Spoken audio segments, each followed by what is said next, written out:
안녕하세요. 오늘은 정말 흥미로운 주제, 하나의 놀라운 역사적 현상 뒤에 숨어 있는 비밀 공식에 대해 한번 파헤쳐 보려고 하는데요.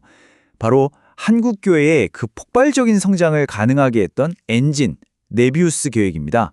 자, 바로 이 질문에서 오늘 이야기는 시작됩니다. 한번 생각해 보세요.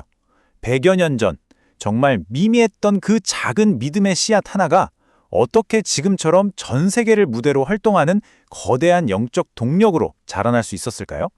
이건 우리가 함께 풀어볼 아주 흥미로운 역사적 퍼즐입니다. 이게 그냥 단순히 성장했다 이런 차원의 얘기가 아닙니다.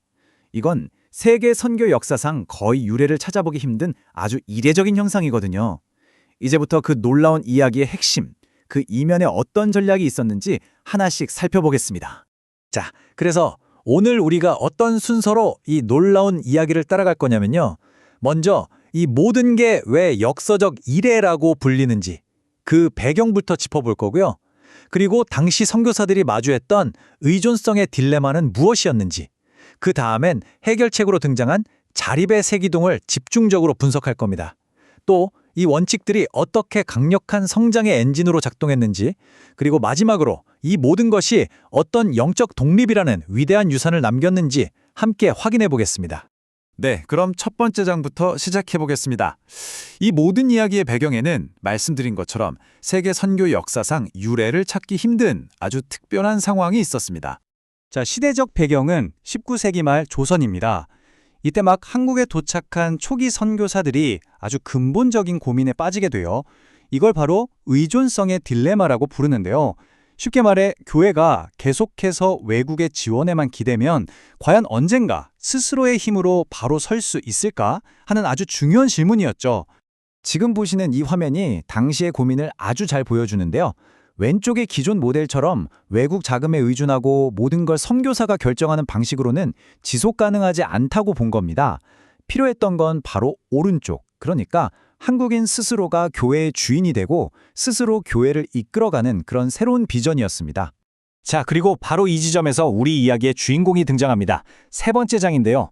미국인 선교사 존 네비우스라는 인물입니다. 1890년에 그는 당시 한국에 있던 언더우드나 마포사멸 같은 젊은 선교사들에게 아주 급진적이면서도 혁신적인 계획을 제안하게 됩니다. 이게 바로 네비우스 계획의 심장이라고 할 수 있는 3자 원칙입니다. 자립전도, 자립운영, 그리고 자립지원. 마치 다리가 3개인 의자가 튼튼하게 서 있는 것처럼요. 이 3가지 원칙이 교회가 외부의 도움 없이도 스스로 굳건히 설 수 있는 견고한 기초가 되어준 거죠. 자, 그럼 하나씩 좀 더 자세히 들여다볼까요? 첫 번째 기둥은 자립전도입니다. 여기서 정말 혁신적인 게 뭐냐면요.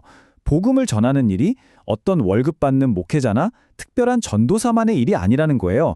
신자 한 사람 한 사람이 모두 선교사다. 그래서 교회의 성장은 바로 이 평범한 사람들의 자발적인 활동에 달려있다. 이런 생각이었습니다. 두 번째 기둥은 자립운영입니다. 이건 그냥 이제 여러분이 하세요 하고 리더 자리만 넘겨주는 그런 차원이 아니었어요. 교회의 미래를 결정하는 모든 중요한 일들을 외국인 선교사가 아니라 한국인 장로와 지도자들이 직접 결정하게 한 겁니다. 공동체 스스로가 자기 운명의 주인이 되게 한 거죠. 진짜 주인의식이 바로 여기서부터 싹튼 겁니다. 그리고 마지막 세 번째 기둥, 바로 돈 문제죠. 자립지원입니다. 교회를 짓거나 목회자를 지원하는 모든 비용을 외국의 원조가 아니라 교인들 스스로의 주머니에서 나온 헌금으로 해결했습니다. 이 재정적인 독립이야말로 교인들에게 이 교회는 정말 우리 교회다라는 강력한 주인의식을 심어주고 어떤 어려움에도 흔들리지 않는 회복 탄력성을 길러주었습니다. 자, 그럼 네 번째 장으로 넘어가서 이 훌륭한 이론들이 구체적으로 어떻게 현장에서 강력한 성장의 엔진이 될 수 있었는지 한번 살펴보겠습니다. 그 동력의 비밀이 바로 여기에 있습니다.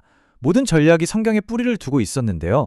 특히 주목할 만한 것이 바로 사경회라고 불렸던 직중 성경 공부 모임입니다. 주로 농사일이 없는 겨울, 즉 농한기에 다 같이 모여서 말씀을 아주 깊이 있게 파고들었던 거죠. 바로 이 시간을 통해서 앞에서 말했던 추상적인 원칙들이 그들의 삶 속에서 역동적으로 살아 움직이는 운동으로 바뀌게 된 겁니다. 자, 이제 마지막 장입니다. 그렇다면 이 19세기의 전략이 대체 어떤 유산을 남겼을까요? 어떻게 20세기를 관통해서 오늘날까지 한국교회의 그 놀라운 회복 탄력성과 성장에 영향을 미치게 된 건지 그 영원한 유산을 한번 들여다보겠습니다. 지금 보시는 이 연표가 그 결과를 압축해서 보여주고 있습니다. 네비우스 계획으로 세워진 이 스스로 서는 기초가 있었기 때문에 한국 교회는 혹독했던 일제강점기와 모든 것이 파괴되었던 한국전쟁이라는 거대한 역사적 시련 속에서도 무너지지 않고 오히려 그 폐허 위에서 더 크게 성장할 수 있었던 겁니다. 근데 이 계획이 성공한 게 단순히 방법론이 좋아서만은 아니었습니다. 그 이면에는 아주 깊은 신학적인 힘이 있었어요. 재정적으로 독립함으로써 외부 자본의 영향력으로부터 교회의 순수성을 지킬 수 있었고요. 또 함께 고난을 겪으면서 서로를 돌보는 아주 강력한 언약 공동체 의식이 형성된 거죠. 그래서 이 모든 걸 한 문장으로 압축하자면 바로 이겁니다. 네비우스 계획은 한국 교회를 위한 영적 독립 선언과도 같았습니다.